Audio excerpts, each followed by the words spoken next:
What is a competitive analysis as part of a business plan? Well, in summary, a competitive analysis simply seeks to identify and explain the extent to which there is competition in the marketplace for your value proposition, your product or service. So what you're going to do is you're going to identify all of the competitors and all of the substitute products that exist within the marketplace. I use this distinction, competitors and substitute products, because often a business might not see a substitute product or the supplier of a substitute product as a direct competitor. Instead, they are more of an indirect competitor. But nonetheless, these substitute products compete with the value proposition that your business is offering. It is a possibility that customers will choose that alternative or substitute product instead of buying your product or service. So this goes into determining the extent to which competitors are present in the market. A highly crowded, very competitive market is one in which you have lots of competitors or lots of substitute products. Next, you're going to look at things like buyer and supplier power. Supplier power affects how much it is going to cost for you to produce your good, or if you do not have access to the available resources that suppliers provide, then you're going to have an issue. You may have a shortage of materials, parts, labor, that type of thing. Buyer power is when buyers have a lot of power in the industry to control how much they pay for a good or service.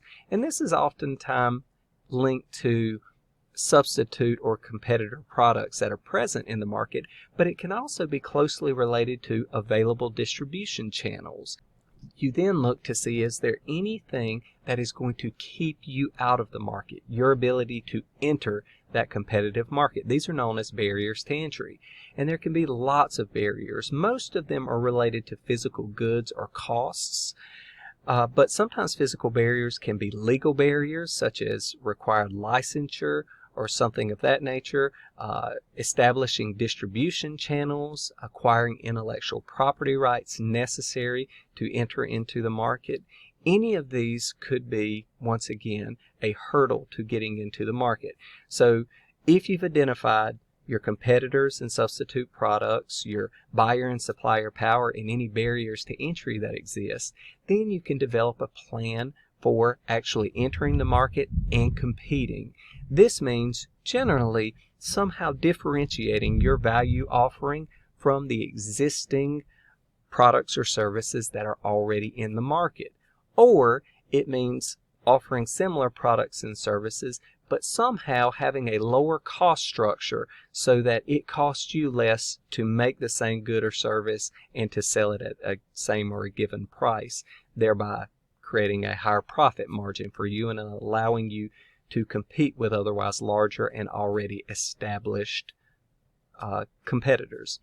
Or you can focus on a market where there are fewer competitors. We call this a focused or niche market, whereby the competition is lower, so you have the ability to offer your good or service without directly competing with many other players in the market. And all of this taken together is generally what goes into a competitive analysis as part of the business plan.